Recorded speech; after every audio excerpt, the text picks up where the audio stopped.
Good morning, 7th class. How are you?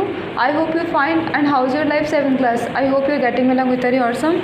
Okay, 7th class, सब मेरी बात सुनेंगे बच्चों। आपके चैप्टर नंबर 4 चल रहा था संधि, है ना। चैप्टर नंबर 4 चल रहा था संधि, वो हम लोगों ने कंप्लीट कर लिया है। कंप्लीट कर लिया हम लोगों ने। तो चैप्टर नंबर 4 के अंदर अब आपकी एक्सरसाइज स्टार्ट करनी है। हमें क्या करना है? चैप्टर नंबर 4 की एक्सरसाइज स्टार्ट करनी है। देखिए, दो वर्णों के मेल में उनके मूल रूप में जो परिवर्तन होता है उसे कहते हैं, क्या कहते हैं? स्वर, संधि, व्यंजन या संयुक्ताक्षर। संधि कहते हैं बच्चों। क्या लगाओगे आप? संधि।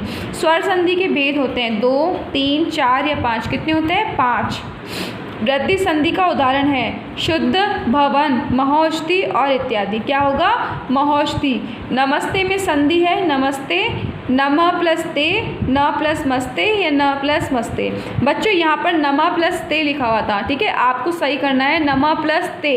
क्या आएगा यहाँ पे आंसर? नमा प्लस ते। से को काट देना है। निम्नलिखित में संधि विच्छेद कीजिए। क्या करना है वो हमारे को? संधि विच्छेद। देखिए, रत्नाकार, रत्न प्लस आकार, रत्न प्लस आकार। तथैव, तथ प्लस एव। निर्लोभ, निर प्लस लोभ। उद्गम, उद प्लस गम। अत्यंत, अंत प्लस अंत।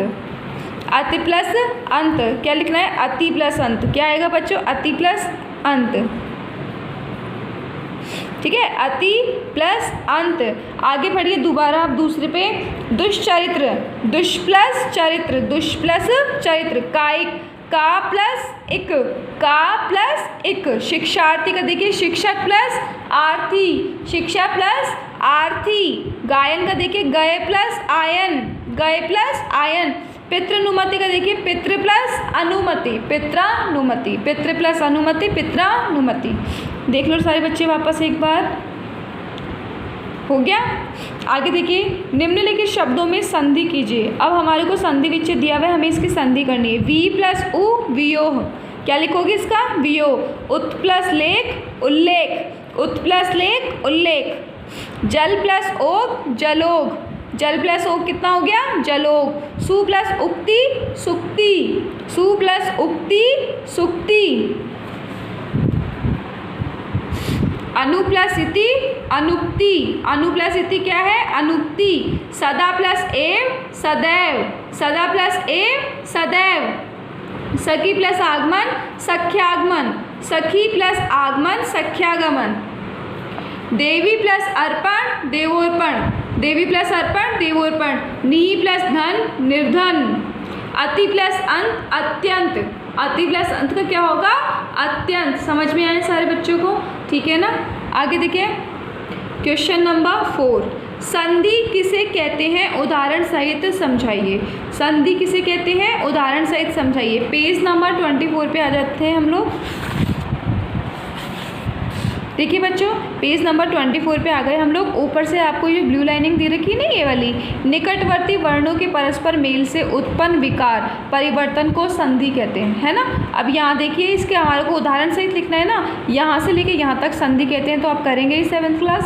साथ में आप यहाँ पे भी लिखेंगे उपयुक्त उदाहरणों में ए प्लस आ प्लस ई ए और उ प्लस आ वा। विसर्ग प्लस री अर वर्णों के मेल से उत्पन्न परिवर्तन या विकार है। समझ में आ गया? यहाँ से लेके यहाँ तक निकटवर्ती वर्णों के परस्पर मेल से उत्पन्न विकार, है ना, उत्पन्न विकार परिवर्तन को संधि कहते हैं। उपयुक्त उदाहरणों में ए प्लस आ प्लस ए और उ प्लस आ विसर्ग प्लस री अर वर्णों के मेल से उत्पन्न परिवर्तन या विकार है। यहाँ से आपका होगा क्वेश्चन नंबर 4। क्या होगा? Question number 4। आगे अपन पहुँचते हैं क्वेश्चन नंबर 5 की तरफ। देखिए, संधि विच्छेद किसे कहते हैं? संधि विच्छेद, अभी तो हमने संधि की परिभाषा लिखी थी, अब हम संधि विच्छेद की लिखेंगे। पेज नंबर 24 पे ही आ जाओ बच्चों। देखिए इधर पेज नंबर 24 पे आपको ये जो चित्र दे रखे हैं ना, उसके नीचे आपको देखो रेड कलर में आपको एक ब्रैकेट बनाकर दिया हुआ है संधि विच्छेद नाम से।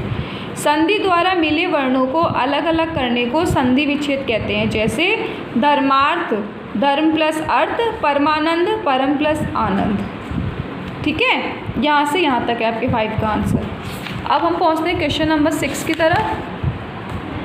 देखो बच्चों, मैंने यहाँ पर पेज नंबर भी लिखे हैं ताकि आप लोगों को ध्यान रह सके। संधि कितने प्रकार की होती है? पेज नंबर 24 पे ही है इसका आंसर। देखिए 6 का आंसर, संधि के भेद, है ना। संधि कितने प्रकार की है? 3 प्रकार की। आपको लिखना है संधि और उसके भेद के नाम लिखना है, स्वर संधि, व्यंजन संधि और विसर्ग संधि। ठीक है ना, स्वर संधि, व्यंजन संधि और विसर्ग संधि, सिर्फ ये लिखना है। कोई कॉलम नहीं बनाना है, आपको नाम लिखने हैं। ठीक है ना, स्वर, व्यंजन और विसर्ग संधि। क्या है? संधि 3 प्रकार की होती है, स्वर संधि, व्यंजन संधि और विसर्ग संधि। ओके, आगे आप आइए क्वेश्चन नंबर 7। स्वर संधि किसे कहते हैं? भेद सहित समझाइए। स्वर संधि किसे कहते हैं? भेद सहित समझाइए। पेज नंबर 24 और 25 पे है इसका आंसर। देखिए पेज नंबर 24 पे बिल्कुल लास्ट में नीचे आ जाइए, स्वर संधि। 2 स्वरों के आपस में मिलने से जो परिवर्तन होता है उसे स्वर संधि कहते हैं। यह परिवर्तन विकार भी कई प्रकार के होते हैं। इसी दृष्टि से स्वर संधि के अग्रलिखित भेद माने गए हैं, है ना। 2 स्वरों के आपस में मिलने से जो परिवर्तन होता है उसे स्वर संधि कहते हैं। यह परिवर्तन विकार भी कई प्रकार के होते हैं। इसी दृष्टि से स्वर संधि के अग्रलिखित भेद माने गए हैं, है ना। यहाँ से फिर यहाँ जाओ आप, स्वर संधि के भेद। स्वर संधि के निम्नलिखित 5 भेद है, दीर्घ संधि, गुण संधि, वृद्धि संधि, यण संधि और अयादि संधि। यहाँ तक आपको 7 का आंसर करना है। कहाँ से स्टार्ट करेंगे? पेज नंबर 24 पे बिल्कुल लास्ट लाइन में दे रखा है 2 स्वरों के, यहाँ से लेकर पेज नंबर 25 के ऊपर ही ऊपर दे रखा है ना स्वर के भेद। ये 5 भेदों के नाम लिखने हैं और ये आपको यहाँ से लेके यहाँ तक करना है। समझ आ गया बच्चों? यहाँ तक करना है। क्वेश्चन नंबर 7 आपका हो चुका। अब आगे देखिए क्वेश्चन नंबर 8 की तरफ। विसर्ग संधि किसे कहते हैं? आगे क्या पढ़ते हैं अपन? विसर्ग संधि किसे कहते हैं? पेज नंबर 29 पे है इसका आंसर, है ना। देखिए पेज नंबर 29 पे आपको है ना बीच में कॉलम दे रखा है रेड कलर का बड़ा सारा, विसर्ग संधि, है ना। विसर्ग का किसी स्वर या व्यंजन से मेल होने पर विसर्ग में उत्पन्न होने वाले विकार को विसर्ग संधि कहते हैं। क्या बताया इसने? विसर्ग का किसी स्वर या व्यंजन से मेल होने पर विसर्ग में उत्पन्न होने वाले विकार को विसर्ग संधि कहते हैं। बस लास्ट यहाँ तक। ओके, कहाँ तक करना है? यहाँ तक विसर्ग संधि कहते हैं। समझ में आया? चलिए आगे अब आ जाइए आप क्वेश्चन नंबर 9 की तरफ। निम्नलिखित शब्दों के आगे संधि का नाम लिखिए, है ना। यद्यपि लिखा हुआ है, यद्यपि के अंदर कौन सी संधि है? यण संधि। कौन सी है? यण संधि। लघुत्सव, लघुत्सव लिखा हुआ है तो इसमें कौन सी संधि है? स्वर संधि। गणेश, इसमें कौन सी संधि है? गुण संधि। संदूर्जा, संदूर्जा में कौन सी संधि है? स्वर संधि। उज्ज्वल, उज्ज्वल में कौन सी संधि है? गुण संधि। सूर्योदय, सूर्योदय में कौन सी संधि आएगी? गुण संधि। मतैक्य, मतैक्य में संधि कौन सी है? अयादि संधि। चरचर में संधि कौन सी आएगी? विसर्ग संधि। और यथार्थ, यथार्थ में कौन सी संधि है? यण संधि। अत्यंत में कौन सी संधि आएगी? वृद्धि संधि। कौन सी आएगी? वृद्धि संधि। फिर से देख लो एक बार। यद्यपि में यण संधि, लघुत्सव में स्वर संधि, गणेश में गुण संधि, संदूर्जा में स्वर संधि, उज्ज्वल में गुण संधि, सूर्योदय में गुण संधि, मतैक्य में अयादि संधि, चरचर में विसर्ग संधि, यथार्थ में यण संधि और अत्यंत में वृद्धि संधि। समझ में आया? आगे देखिए क्वेश्चन नंबर 10। निम्नलिखित अशुद्ध संधियों को शुद्ध कीजिए। सु प्लस आगत, स्वागत, स्वागत लिखा हुआ है तो यहाँ आप क्या लिखेंगे? से आधा आएगा यहाँ पे। स्वागत क्या लिखेंगे? से आधा लिख करके स्वागत। निहि प्लस आशा, निराशा, निराशा शुद्ध नहीं है ना, अशुद्ध है ना, तो यहाँ आप क्या लिखोगे? निराशा। नी, रा और शा। यथा प्लस अर्थ, यथार्थ। बच्चों यहाँ पर देखो रे की जो मात्रा लगा रखी है ना था पे ऊपर, वो गलत है। आ की मात्रा के साथ में ये रे की मात्रा नहीं आएगी, तो आपको यहाँ लिखना है य था थे के साथ में आएगी, था के साथ में नहीं। परीक्षा प्लस अर्थी, परीक्षार्थी नहीं, परीक्षार्थी। परीक्षार्थी गलत होगा, परीक्षार्थी होगा सही। हरि प्लस ईश, हरीश।